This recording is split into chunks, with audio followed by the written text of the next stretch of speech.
জনের থেকে একজন রে তুমি আল্লাহ কবুল করিয়া নাও।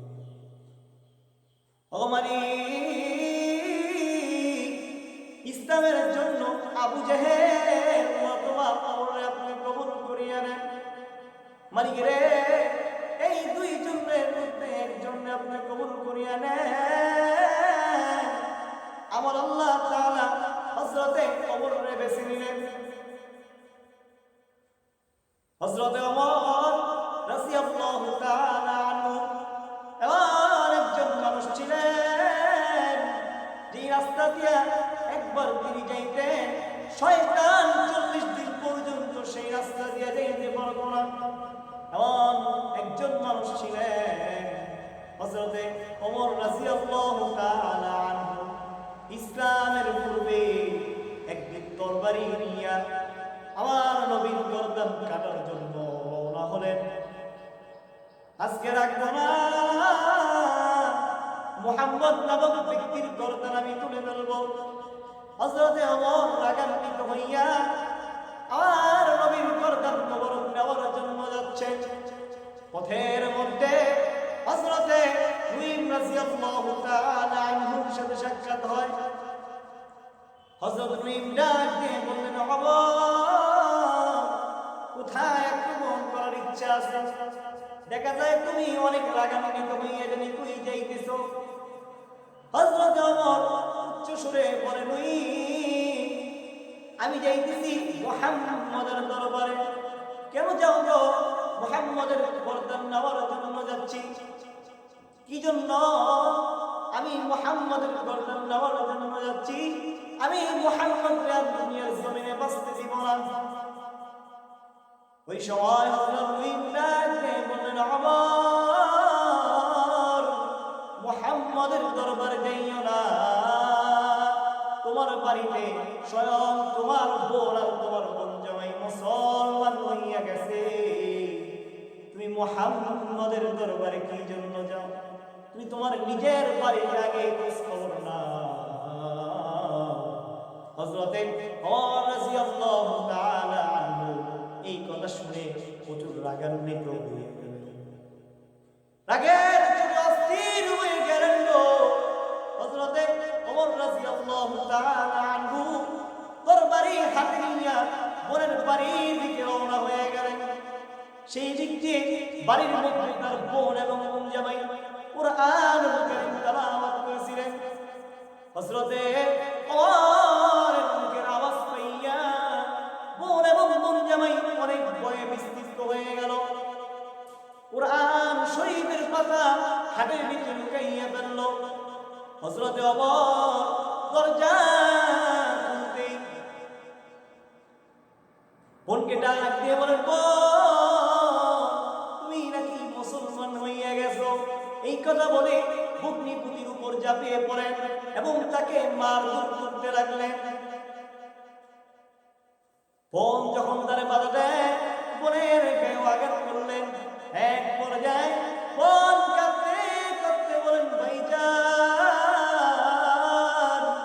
ও আমার প্রাণের ভাই, তুমি যদি আমারে জানে মেরে ফেলো, তাও আমি ইসলাম ধর্ম ছাড়তে পারবো না গো। আমি ইসলাম ধর্ম ছাড়তে পারবো না। ও ভাইজান, তুমি আমারে হাজার মারো, মারতে মারতে আরো তুমি দুনিয়ার জমিন থেকে বিদায় করে দাও। আমারে তুমি মারতে মারতে দুনিয়ার জমিন থেকে বিদায় করে দাও, তবু আমি বোন ইসলাম ধর্ম ছাড়তে পারবো না। বোনের এই সামান্য কথা হযরতে ওমরের অন্তরের মধ্যে গেঁথে গেল। হযরতে ওমর কিছুক্ষণ স্থির হইয়া গেলেন। ডাক দিয়ে বলেন, বোন, কিছুক্ষণ আগে যা বলতেছিলে আবার পরে শোনা। হযরতে ওমরের বোন ডাক দিয়ে বলেন, ও ভাইজান, এইটা এমন একটা কিতাব যা নাপাক অবস্থায় পড়া যায় না, যা নাপাক অবস্থায় শোনা যায় না। ও ভাই, তুমি পবিত্র হয়ে আসো। হযরতে ওমর রাদিয়াল্লাহু তাআলা আনহু বোনের কণ্ঠে যখন কোরআন তেলাওয়াত শুরু বিসমিল্লাহির রহমানির রহিম طه ما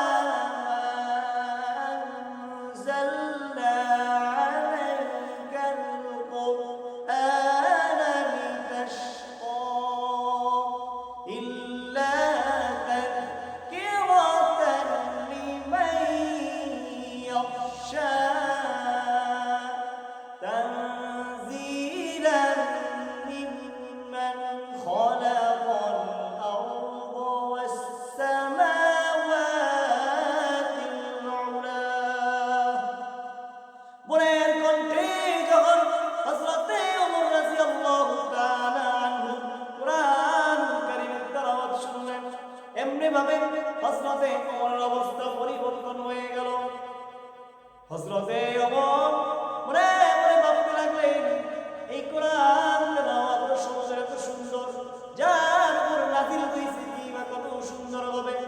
হযরতে ওমর রাদিয়াল্লাহু তাআলা আনহু হাতের মধ্যে তরবারি নিয়ে আর নবীর দরবারে চলে গেলেন। এখন মুহাম্মদের গর্দান কাটার জন্য নয়, ওই যে আমার নবী দোয়া করেছিলেন, মাওলা রে আবু জাহেল নগবা ওমর রে আপনি ইসলামের জন্য কবুল করিয়া নেন। আমার আল্লাহ আমার নবীর দোয়া কবুল করে নিলেন। হযরতে ওমর হাতে তরবারি নিয়ে আমার নবীর দরবারে চলে গেলেন। দরজার ভিতরে কারাঘাত করলেন। সাহাবারা চিন্তিত হয়ে গেল, হাই রে ওমর তো বিনা কারণে আসেনি, কিছু একটা হয়েছে। ভিতর দিয়া হযরতে হামজা বললেন, তারা আসতে যা, যদি সৎ উদ্দেশ্যে আসে তাহলে তো ভালো, আর যদি খারাপ উদ্দেশ্যে আসে তাহলে তার দরবারি দিয়া তার গর্দান আমি কেটে নিব। হযরতে ওমর ভিতরে প্রবেশ করলেন। আমার নবী বসা থেকে দাঁড়িয়ে গেলেন। আস্তে আস্তে সামনে আগাইতে লাগলেন, আর ডাক দিয়ে বললেন, ওমর বলো তুমি কি জন্য এসেছো?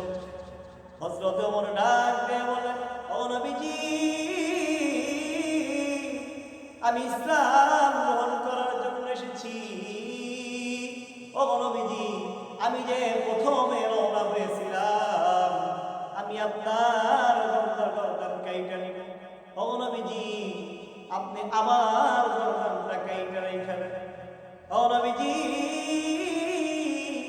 আপনি আমারে পড়াইয়া দেন, লা ইলাহা ইল্লাল্লাহু মুহাম্মাদুর রাসূলুল্লাহ সাল্লাল্লাহু আলাইহি ওয়াসাল্লাম। সাহাবা জোরে জোরে আল্লাহু আকবার ধ্বনি দিতে লাগলো। হযরতে ওমর রাদিয়াল্লাহু তাআলা আনহু যখন ইসলাম গ্রহণ করলেন, ইসলাম অনেক শক্তিশালী হয়ে উঠল।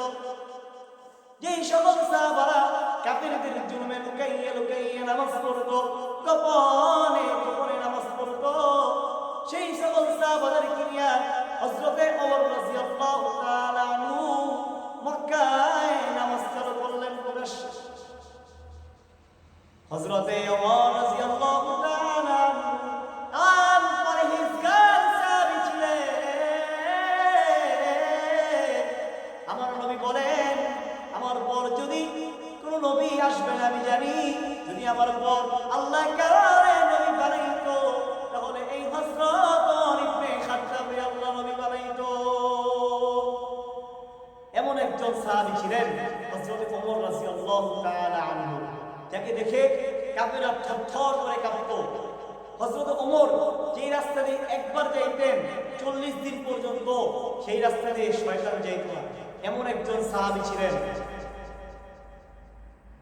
ইসলামের জন্য অনেক সাহাবা কষ্ট করেছেন, অনেক সাহাবা শহীদ হয়েছেন। এই ইসলাম পৃথিবীতে এমনি